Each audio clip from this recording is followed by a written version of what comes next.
O Supremo Tribunal Federal concluiu o julgamento de denúncia da Procuradoria-Geral da República contra o chamado Núcleo 2 da trama golpista de 2022. Mais 6 acusados por tentar impedir a posse de Lula depois das eleições se tornaram réus. As denúncias do primeiro e agora do segundo núcleo foram aceitas por unanimidade pelo Supremo. Com a denúncia recebida, agora vão ser colhidas mais provas e realizados novos depoimentos. O Supremo espera julgar todas as ações até o fim do ano. As penas aos acusados podem chegar a mais de 40 anos de prisão. Quarta-feira, 23 de abril de 2025.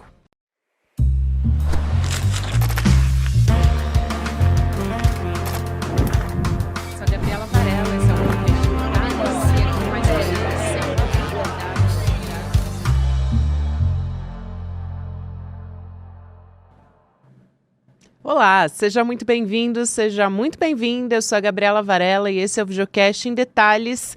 Excepcionalmente hoje estamos ao vivo, então estou acompanhando a mensagem de todos vocês aqui no chat para a gente analisar uma temática, uma notícia importante do momento, nesse caso, o julgamento do Núcleo 2. Antes da gente começar a nossa entrevista e eu chamar a nossa convidada aqui, eu queria te fazer um convite, porque é muito importante a gente não repetir a nossa história, aprender com os erros do nosso passado. Vou trazer aqui um convite do Eduardo Moreira para você. Vamos começar. Se abriu o caminhão da Folha tipo baú e de lá saíram numerosos agentes. Toda ditadura militar sempre tem suporte empresarial. Porque esses interesses estão sempre em comunhão. Se sabia que a Folha de São Paulo apoiava o governo ditatorial. Quem está interessado em lucro, em geral, não está interessado em escrúpulos, e muito menos em princípios éticos. O Grupo Folha, mais do que apoiar a ditadura editorialmente, ela apoiou materialmente, ela deu suporte ao aparato repressivo da ditadura militar.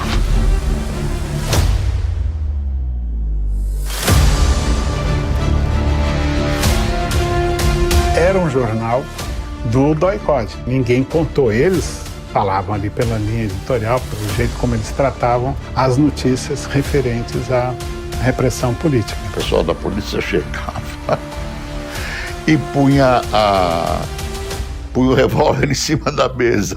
Trabalhava com o revólver em cima da mesa.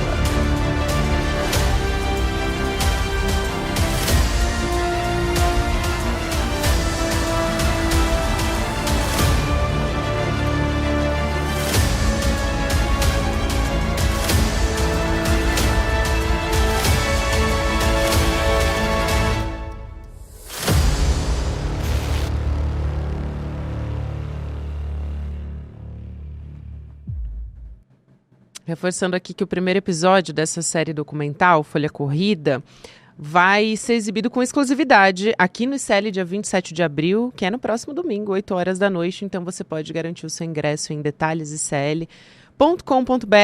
E agora sim, a gente vai começar a nossa entrevista aqui. Vou chamar a nossa convidada, que é a advogada Damares Medina.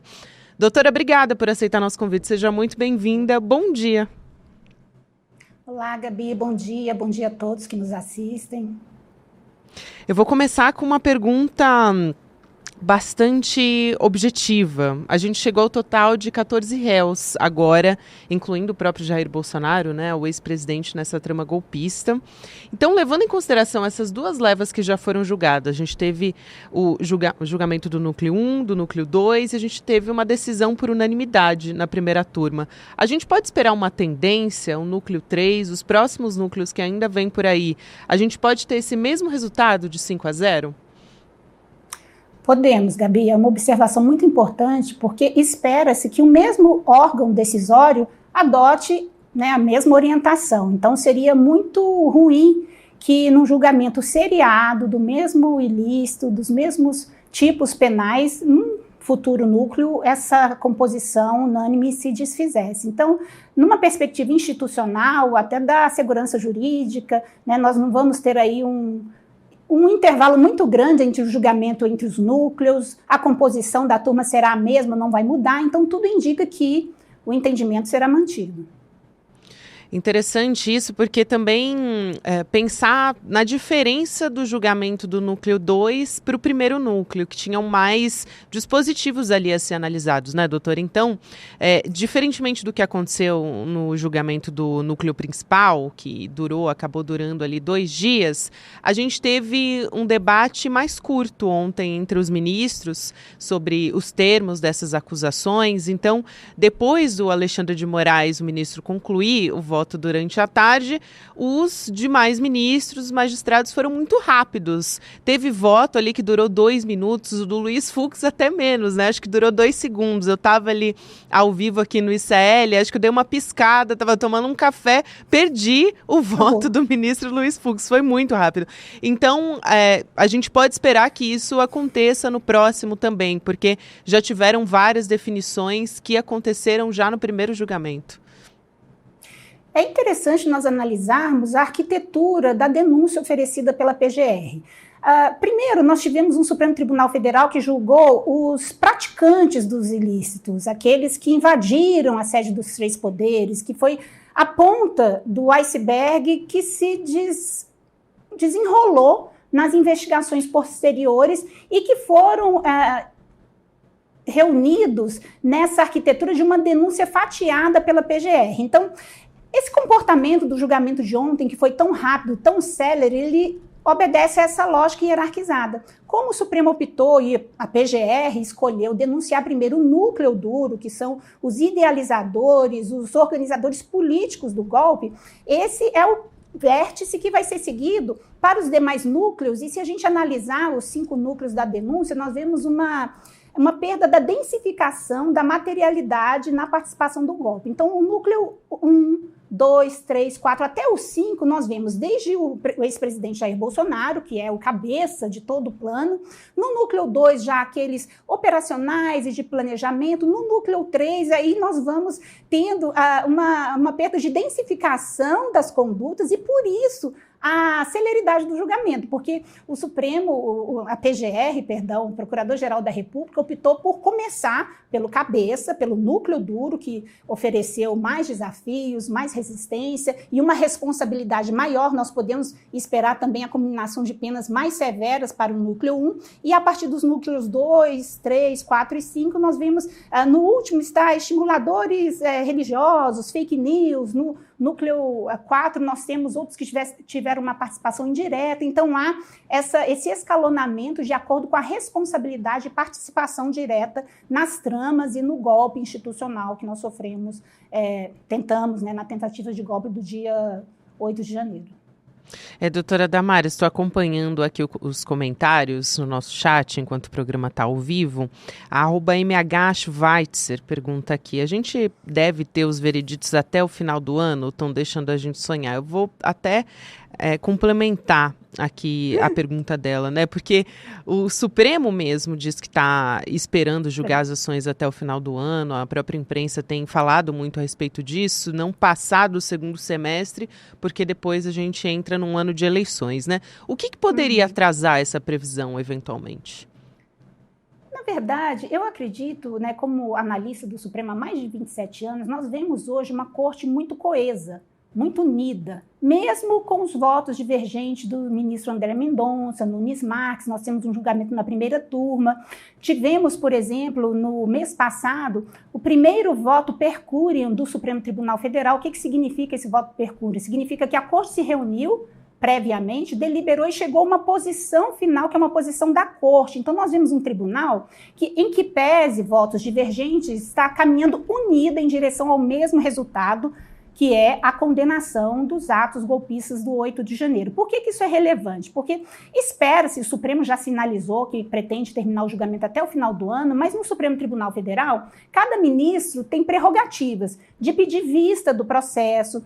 E no passado recente do Supremo Tribunal Federal, o pedido de vista era usado como mecanismo para suspender o julgamento, como uma forma de submeter um time de julgamento à agenda política de determinado ministro, porque essa é uma prerrogativa regimental, que é dada por todos os ministros e para todos os ministros do Supremo Tribunal Federal. Hoje em dia, o regimento do Supremo tem mecanismos para tentar restringir essa prerrogativa institucional, que é um prazo de 30 dias para a devolução do pedido de vista, até 90 dias. Então, o que poderia atrasar o julgamento? De fato, o pedido de vista de um ou outro ministro, mas nós vemos, mais uma vez, um tribunal coeso, um tribunal uniforme, em que pese as diferenças de 2 votos divergentes, ou pedido de vista, ou de destaque, no sentido de apresentar uma posição institucional muito firme da Corte com relação aos ataques sofridos em 8 de janeiro. Então, podemos ter imprevistos, um pedido de vista de um ministro, mas numa decisão unânime, que já recebeu a denúncia dos 2 núcleos, né, do golpe, é muito difícil que isso aconteça. E com destaque de que o Supremo tem sido um tribunal cada vez mais célere, né? Nós temos 99,5% dos processos julgados em ambiente virtual. Então, o plenário presencial fica mesmo, tanto das turmas quanto o plenário do Supremo, fica disponível para essa agenda decisória do Supremo Tribunal Federal, que é fixada pelo presidente do tribunal e pelos presidentes das turmas, no caso, o ministro Cristiano Zanin, né? Então, nós temos hoje uma conjuntura que indica e aponta para um tribunal célere, rápido, eficaz e unido, no sentido de condenar veementemente todos os atos que culminaram nessa tentativa de golpe do 8 de janeiro. Não só aqueles materialmente praticados na sede do Supremo e dos outros poderes, mas, sobretudo, aqueles intelectualmente, os mentores e efetivamente mandantes do golpe de Estado. É importantíssimo. Você cita aí, doutora, possíveis pedidos de vista, né, que possam acontecer, improváveis até. Tem algumas observações que foram votadas, né, alguns requerimentos que foram tirados ali da frente logo no julgamento do primeiro núcleo, o que acaba também sendo levantado, por exemplo, as defesas trouxeram, né, algumas teses de novo em relação à discussão sobre o plenário, que já tinha sido decidida e foram levadas até em consideração pelos ministros durante as discussões, pedidos de advogados, por exemplo, o Sebastião Coelho, que é advogado do Felipe Martins, ele falou sobre as medidas cautelares sobre o cliente dele, mais uma vez, pedindo que elas fossem revistas. Então, ele até interrompeu a votação para falar a respeito disso, né? Isso também é uma questão que é colocada. Eu queria tirar essa dúvida, porque no momento que até o Sebastião Coelho fala sobre isso, o ministro Alexandre de Moraes ele responde muito rapidamente. Isso vai ser avaliado no momento oportuno. Em que momento que isso deve ser avaliado? Isso também pode interferir no tempo do julgamento como um todo? Eu acredito que não. Uma das principais críticas ao modelo, ao desenho institucional e decisório do Supremo Tribunal Federal é a concentração de poder nas mãos do relator.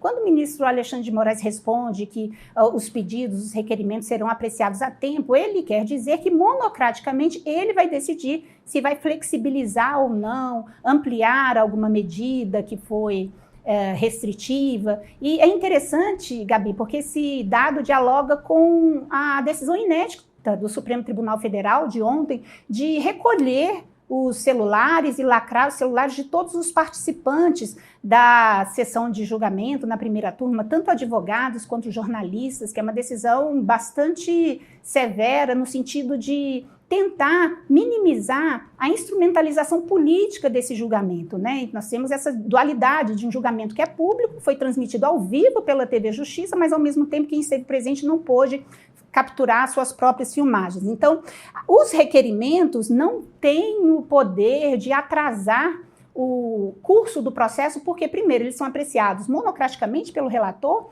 e eventual referendo, né, do colégio decisório turmário vai se dar pelo plenário virtual, pelo julgamento virtual. Então, isso não vai interferir. E tem um dado interessante também que foi levantado pela professora Heloísa Machado de Almeida, e que aponta para o fato de que 37% de todos os pedidos de flexibilização das medidas restritivas foi acolhido pelo ministro relator, ministro Alexandre de Moraes. Então, nós temos aí um cenário fático e empírico que até contradiz um pouco esse senso comum de que o Supremo estaria adotando uma postura muito rígida, muito rigorosa na aplicação das penas. É muito interessante porque a pesquisa da professora Heloísa analisou todas as decisões proferidas desde o 8 de janeiro e 37% foram acolhidas, flexibilizou as restrições aplicadas nas medidas cautelares, nas prisões preventivas. Então, nós temos aí dados que indicam um tribunal que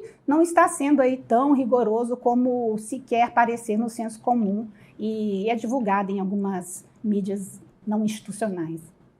Aqui no nosso chat, a Emma Schweitzer, ela está bastante participativa aqui e está falando sobre o que está sendo levantado durante a discussão, né? As defesas levam ali as suas teses e algumas foram até derrubadas pelo próprio ministro Alexandre de Moraes. Tem um momento que ele fala, olha, essa materialidade existe e é preciso desmentir. Algumas informações foram dadas aqui. Ele estava falando a respeito do dia 30 de outubro de 2022, sobre os eleitores que não conseguiram chegar até as urnas ou que tiveram dificuldade. Então ele disse, olha, o Supremo recebeu, né, essas informações, inclusive 2 senadores, eles foram parados numa blitz e foi aí que a gente teve a informação de fato pública de que havia dificuldade para votar, mas o Supremo conseguiu impedir a tempo. Então, foi levantada ali uma questão e ele rapidamente derrubou, dizendo, olha, não condiz com a realidade dizer que isso não aconteceu. A gente tem provas, a gente tem informação sobre isso. E ele também, falando em politização ali desse momento, ele voltou a mostrar um vídeo muito didático dos ataques do 8 de janeiro e dos ataques que levaram também ao 8 de janeiro, isso o ministro Alexandre de Moraes. E nesse momento ele fala, olha, eu queria que as pessoas de boa fé, ele usa esse termo, refletissem sobre os pedidos de anistia, que é algo que está sendo muito pautado no Congresso Nacional, nas manifestações bolsonaristas também. Ele questiona se essas pessoas, que ele chama de pessoas de boa-fé, autorizariam uma destruição, como a que aconteceu na Praça dos Três Poderes, dentro das suas próprias casas. Então, é um recurso, te pergunto ali do ponto de vista da sua experiência técnica, né, doutora? Ele é normalmente um recurso utilizado no tribunal do júri para ficar mais didático para as pessoas, já que é um julgamento que envolve, que inflama toda a sociedade. É muito interessante porque é um contexto político muito sofisticado, muito desafiador para o Supremo Tribunal Federal sob múltiplos aspectos, né? O ministro Alexandre de Moraes colocou muito bem a pergunta e a metáfora, já dado o alcance que esse julgamento vai ter em todos os âmbitos, se seria admissível alguém invadir a sua casa, destruir a sua casa e sair ileso, sair impune. Isso nos provoca a refletir sobre o papel simbólico desse julgamento no Supremo Tribunal Federal. Fazendo uma retrospectiva, nós vemos o Supremo à volta com essa competência penal originária desde o mensalão, na ação penal 470, que foram julgados, para quem não recorda dessa época, o Supremo ficou praticamente 2 anos julgando só o mensalão, porque era uma época em que esse tipo de processo não tinha alternativa de ser julgado em plenário virtual, isso foi pré-pandemia, então era um cenário completamente diferente que paralisou a pauta do Supremo Tribunal Federal, um julgamento no plenário. Depois nós tivemos a Lava Jato e tivemos um certo retrocesso nesse entendimento do que seria a competência para julgar crimes praticados no exercício da função ou conexos ao exercício da função. O Supremo entendeu à época que não havia conexão com o exercício da função, que não estava demonstrada essa materialidade, esse concurso material, e os processos foram julgados na primeira instância, o que desbordou no que nós vemos hoje, né? Os únicos que saíram ganhando da Lava Jato foram o Sérgio Moro, o Dallagnol, aqueles que estavam diretamente envolvidos no que depois se mostrou uma cena, né, de conluio entre o Ministério Público e o juiz que julgava a causa. Então, agora, né, no julgamento dos atentados do 8 de janeiro, nós temos 2 circunstâncias específicas. A primeira, a materialidade dos fatos, que foi na sede do Supremo Tribunal Federal, então é uma competência que é atraída pelo Supremo em decorrência da gravidade dos atos, da própria materialidade do ilícito. E segundo, as lições colhidas da Lava Jato, dos desafios de um julgamento de tamanha complexidade política, de tamanho confronto com as instituições, e nós estamos falando aqui de exércitos, de militares, de toda uma trama que se engendrava por vários aspectos do governo federal. Então, os resultados colhidos da Lava Jato, que teve uma grande parte de suas condenações anuladas, levam a essa postura contundente, muito coesa do Supremo Tribunal Federal, que apenas ele teria o distanciamento, o preparo institucional para efetivamente levar a cabo os julgamentos desse crime tão complexo. E ressaltando também, Gabi, que são vários crimes, né? E como o Supremo entendeu por maioria, que há um concurso material entre as condutas, as penas acabam se somando. Então, nós temos golpe de Estado, atentado à democracia, atos, né, violentos de atentado à democracia, dano ao patrimônio público. Então, mais uma vez, explicando para o pessoal que nos assiste que essa impressão de que as penas são muito severas decorrem de uma aplicação literal do artigo 69 do Código de Processo Penal, que prevê que, em caso de concurso material, as penas se somam. Aí nós temos um tribunal plenário que entendeu, né, por sua ampla maioria, foram 9 votos a favor do concurso material, que ele estava presente nesse caso específico. Parece que o ministro Luiz Roberto Barroso também votou junto com o Nunes Marques e o André Mendonça.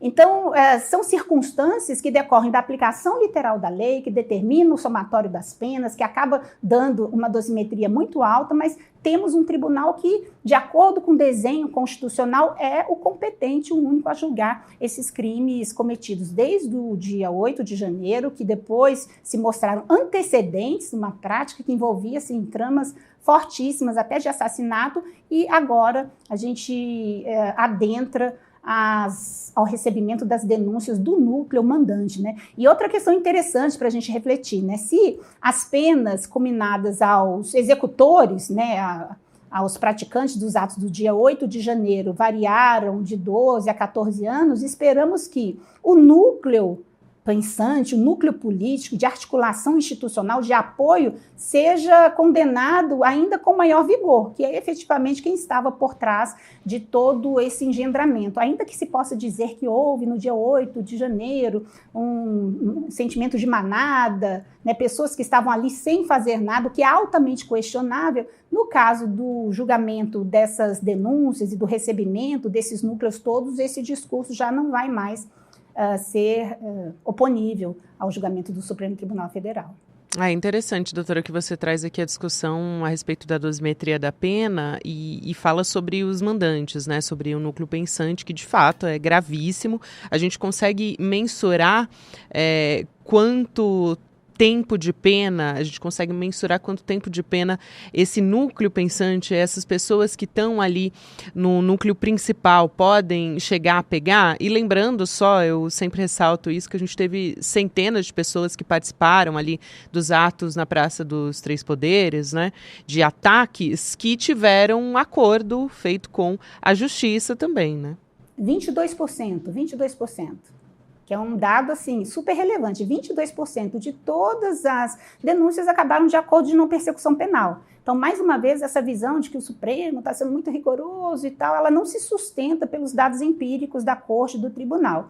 E no que diz respeito ao núcleo efetivamente mandante, organizacional e intelectual do golpe, estima-se, né, se o Supremo adotar a mesma dosimetria, o mesmo rigor, e por conta do concurso material, que já está definido pela maioria do Supremo Tribunal Federal, um somatório que pode chegar até 40 anos de prisão. Mas lembrando, mais uma vez, que essas penas foram fixadas pela lei que sucedeu à Lei de Segurança Nacional, né, que agora nós temos esses tipos penais incorporados ao Código Penal, que é golpe de Estado, o atentado às instituições democráticas e por aí vai. Nós temos ao todo 5 tipos penais que estão sendo arrolados. Então essas penas, elas foram fixadas por uma lei aprovada pelo Congresso Nacional e sancionada pelo Poder Executivo. Então o Supremo nada mais faz do que aplicar o ordenamento normativo penal de acordo com as circunstâncias que foram amplamente comprovadas, não só pelos vídeos do 8 de janeiro, mas, sobretudo, pelas investigações posteriores que acabaram revelando uma trama muito mais complexa, muito mais agressiva contra as instituições democráticas. Então, espera-se uma dosimetria ainda mais severa para quem estava, de fato, orquestrando tudo isso, e se vamos falar em possível manipulação, em inação da polícia, né, e isso numa perspectiva, talvez, de abrandamento das penas de quem estava lá praticando a materialidade do golpe de Estado, no caso do núcleo intelectual, dos mandantes, não se sustenta esse discurso que nos animaria a pensar em penas até mais severas e que, no caso do somatório, poderiam alcançar até 40 anos de prisão. Aqui no nosso chat ali a Abi dizendo, estou gostando muito das explicações, a doutora Damares, muito didáticas suas colocações, o Luciano Medina também seguindo a mesma linha aqui. Doutora, para a gente fechar, eu pergunto... A gente estava falando sobre as consequências políticas, né? Um julgamento que envolve todas essas questões. Então, a gente tem uma discussão muito forte sendo travada ali no Congresso Nacional pelos bolsonaristas e principalmente pela extrema-direita sobre a anistia, né? Que juridicamente tem sido colocada como uma solução inconstitucional. Então, eu pergunto como é que o julgamento no Supremo influencia nisso e, caso avance de fato, se o governo federal não conseguir também impedir, porque tem sido tentado por parte do governo Lula, mas caso o PL passe na Câmara e não seja barrado no Senado também, se chegar a ser aprovado, ele pode ser considerado inconstitucional no Supremo Tribunal Federal também? Essa competência pode chegar até lá? Muito interessante a sua pergunta, Gabi. Eu gostaria de provocar primeiro um reposicionamento discursivo. Quando se fala de anistia, nós estamos falando de situações com uma certa simetria de gravidade entre os lados que estavam em disputa política na época. A situação que nós tivemos no dia 8 de janeiro não é uma situação de anistia. Então, eu provoco, inclusive, os meus alunos a parar de usar essa expressão que, no meu entender, é inadequada para o que está se tentando fazer. Eu proponho, inclusive, o projeto da lei do golpe, porque o que houve foi uma tentativa de golpe e não se pode tratar como anistia aquilo que foi um golpe institucional ao Estado Democrático de Direito. Então, primeiramente, vamos fazer um reposicionamento discursivo e dar os nomes corretos ao que está se tentando aprovar no Congresso Nacional. Em segundo lugar, todo projeto de lei, até a sua tramitação, se ele for atentatório ao núcleo de cláusulas pétreas da Constituição, que está lá no artigo 64, no parágrafo 4º, as alíneas todas, inclusive o Estado, a forma democrática do Estado de Direito, a própria tramitação do projeto pode ser considerada uma violação à Constituição.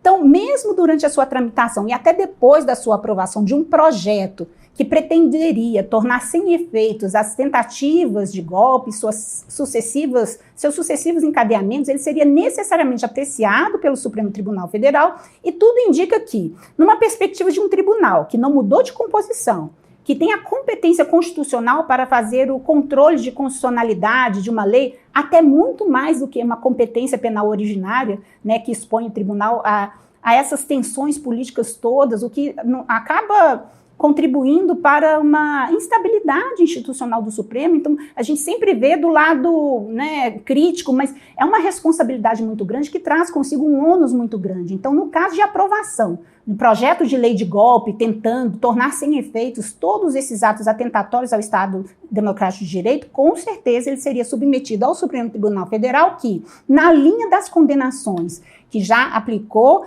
aos praticantes dos atos, a materialidade lá do 8 de janeiro, a linha de todos os votos no recebimento das denúncias do núcleo 1, do núcleo 2, que devem se seguir nos demais núcleos, tudo indica que o Supremo não aceitaria uma lei que tornasse sem efeito essa tentativa de golpe, abrandando uma pena que ele acabou de conceder. Seria muito contraditório imaginar que um tribunal que condena uma senhora que passou um batom na estátua há 7 anos, 14 anos de cadeia, e lá na frente julgasse constitucional uma lei que, sob o nome, o rótulo errado de anistia, tentasse tornar sem punição uma tentativa de golpe de Estado no Brasil. Doutora Damares Medina, um prazer te receber aqui, muito obrigada, foi muito esclarecedor, importantíssima aqui a nossa conversa. Um abraço, até uma próxima. Eu que agradeço, um abraço, até mais, bom dia a todo mundo. Bom dia para você também. Bom dia também você que me acompanhou até aqui. Agora tem o Mercado Investimentos com a Débora Maganha e o Diego Carvalho, que vai começar agora na sequência. Eu quero lembrar você que o Em Detalhes também está disponível nas plataformas de áudio em qualquer momento do seu dia. Até amanhã. O dia 27 de abril vai ser um dia histórico para o país. Um grupo de muitos pesquisadores passou mais de 2 anos entrevistando mais de 40 pessoas e analisando centenas e centenas de documentos para poder reescrever a história da relação entre o maior jornal do Brasil e o regime da ditadura.